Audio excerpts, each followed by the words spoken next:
insulti në cerebral, apo pika në trunë, damla që njihet në popull, ka edhe sinonime të tjera, është çrregullim i qarkullimit të gjakut në tru, e cila përfundon me disfunksion të trurit, të cilat mund të jenë kohë që zgjasin shumë gjatë permanente dhe kohë shkurt.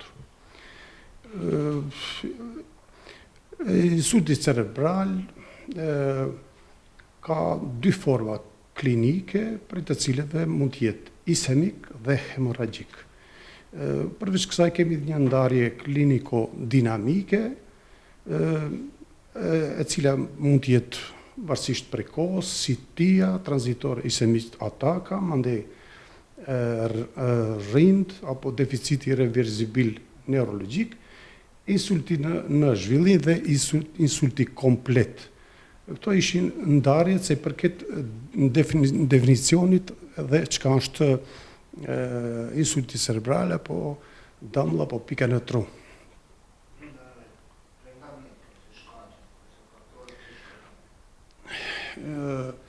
Shkaqet që shkaktojnë insultin cerebral janë ndahen gjithashtu në shkaqe që shkaktojnë insultin iskemik dhe shkaqet që shkaktojnë insultin hemorragjik. Në shkaqet e insultit iskemik bën pjesë tromboembolit prej zemrës që vinë dhe venëve të thella, mandej çrregullimet në vetë enën e gjakut si janë ateromatozat, ateroskleroza, hipohialinoza, vaskulitet, diseksionet e enëve të gjakut dhe kështu me radhë. Iskemikët, insultet iskemike ndahen varësisht ka e atakojnë, ndahen në arteriale dhe venoze. Këto në këtë rrjetë si hematopatogenez e kemi okluzionin e enës së gjakut dhe vinë te çrregullimi i rrjedhës së gjakut. Këto ishin se përket shkaqeve të insulteve iskemike. Përveç kësaj kemi edhe shkaqe të tjera të insulteve hemorragjike, ku bëjnë pjesë të gjitha. Në këtë rast kemi pëlqitjet e enës së gjakut, ku bëjnë pjesë anomalitë e enës së gjakut, aneurizmat, angiomat, fistullat arterivenoze dhe hipertensioni kronik i gjakut. Këto ishin se i përket shkaqeve të insultit iskemik dhe hemorragjik.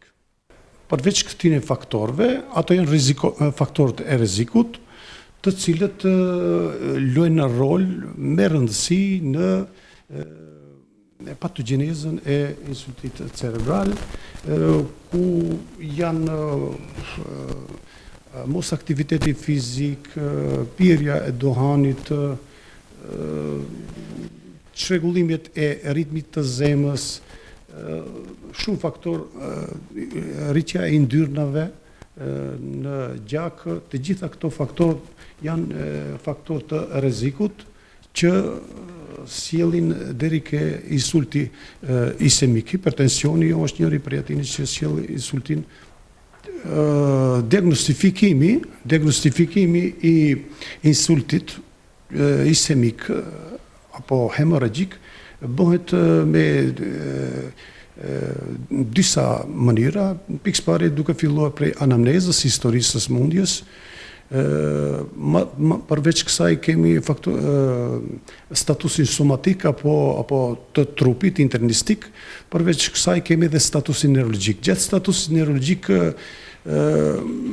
shifen marrja, lëshimi i forcës muskulare të njënës anë, çrregullimi i të folurit.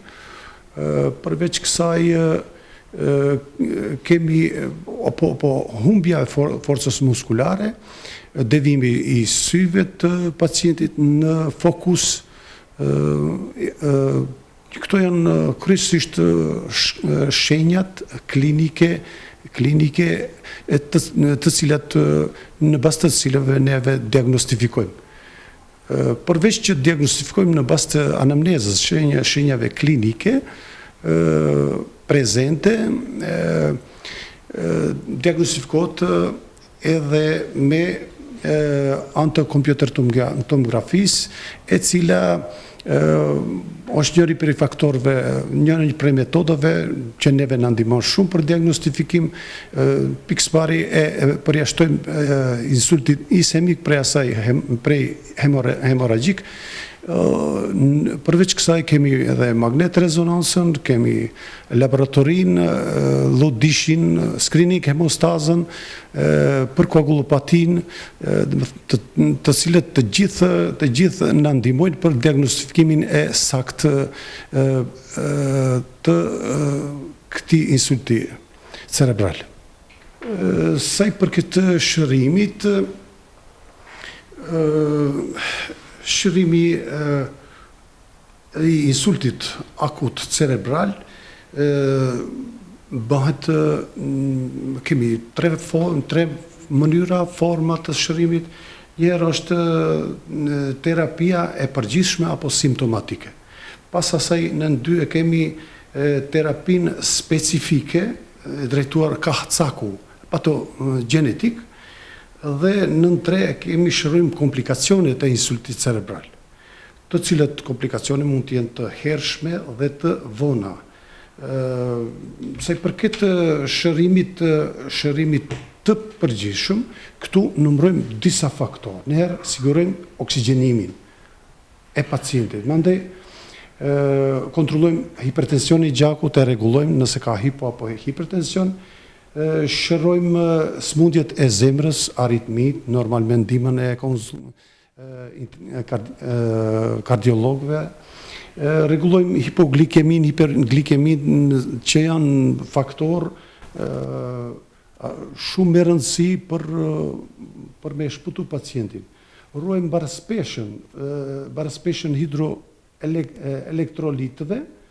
Mund të rregullojmë sulmet epileptike, se këto njerëz mund të kenë edhe sulme epileptike, posaçërisht te gjakderdhjet.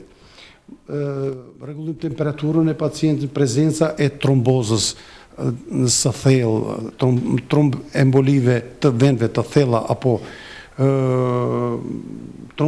trombozës pulmonale. Mandej bëjmë ndrimin e pozitës së pacientit, duke bën ndrimin e pozitës së pacientit, lëvizjet pasive të pacientit, qetësojmë pacientin për depresionit, se ato dhe frikën i qetësojmë, anksiolitik japin. Do të këto janë terapia e përgjithshme. Përveç terapisë përgjithshme, kemi edhe terapinë specifike, ku duhet me përmend shumë me rëndësi është korrigjojmë okluzionin e enës së gjakut, e cila bëhet me anë të trombolizës, duke i dhënë terapi trombolitike, RTPA, e cila jepet 10 mg i parë jepet intravenoz në bolus, mandej jepet pjesa tjetër edhe me perfuzomat jepet intravenoz me infuzion. Krejt komplet deri në 90 mg të këtij medikamenti. Përveç kësaj kemi shërimin edhe të hemorragjisë intracerebrale. Kjo bëhet kryesisht duke rregullu presionin e gjakut, por duke me terapi kirurgjikale. Terapi kirurgjikale,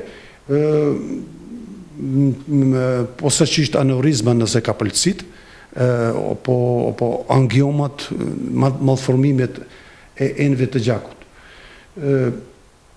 Komplikimet të kësaj shërimit të hemorragjisë intracerebrale janë edhe vasospazmi, edhe vazospazmi i cila ndodh prej ditës së 3 deri në 5 më tepër që rrezikon jetën e pacientit, por edhe ditën e 15.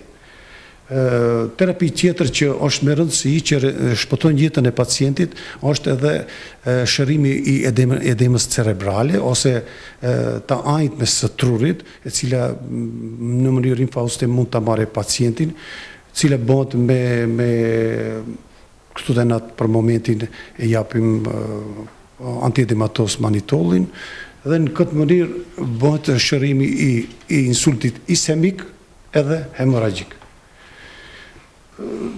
Kjo ishte për shërimin e insultit isemik dhe hemoragjik. Po. Prevenca e insultit isemik dhe hemoragjik gjithashtu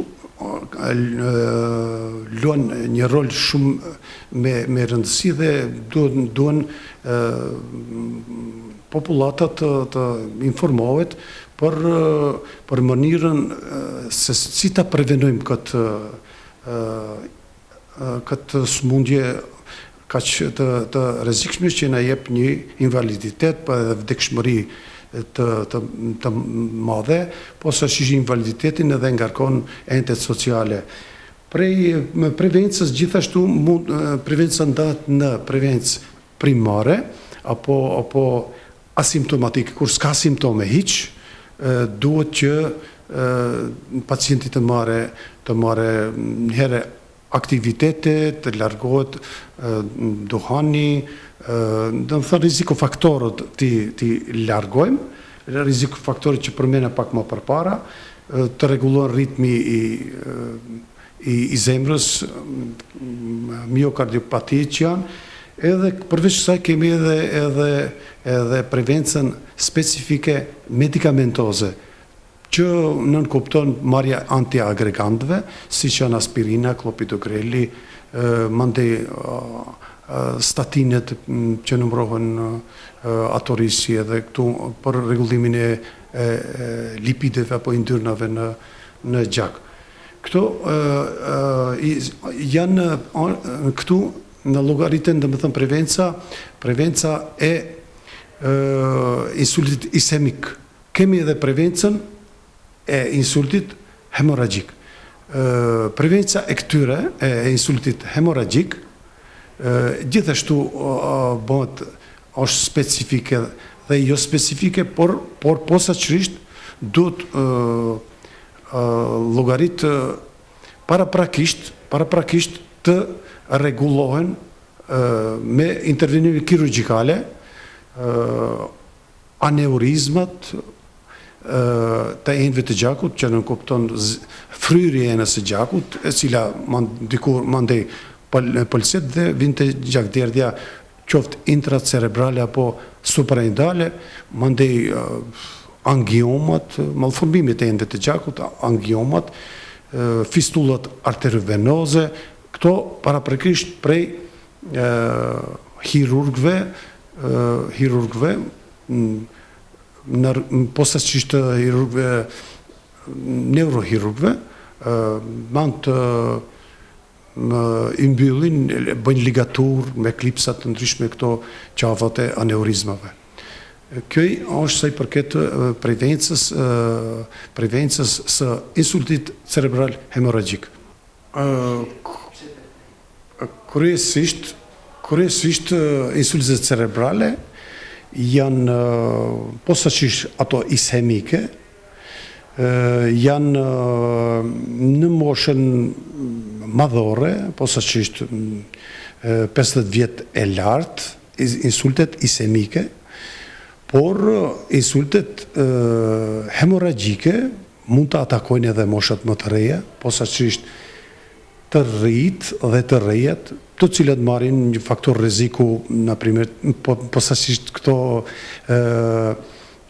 që marrin kontraceptiv të rejat, edhe mund të vijë gjakderdhjet supranudale apo intracerebrale, kurse te mosha e fëmijëve është numri më pak, por mund të ketë raste të tilla për shkak të koagulopative të ndryshme,